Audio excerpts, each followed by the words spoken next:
నారాయణరావు గారితో నా పరిచయం ఇంచుమించు 41 ఇయర్స్.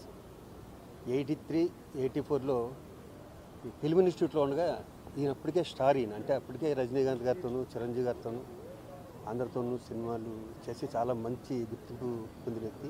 అంటే మేము చూసిన ఒక స్టారు అంటే మన నారాయణరావు గారే.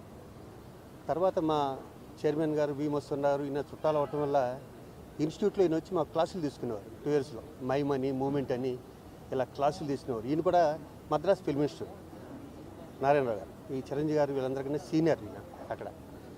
నాకు బాగా క్లోజ్ అవడానికి కారణం ఏంటంటే నేను హరిప్రసాద్ పక్క రూమ్స్లో ఉండేవాళ్ళం.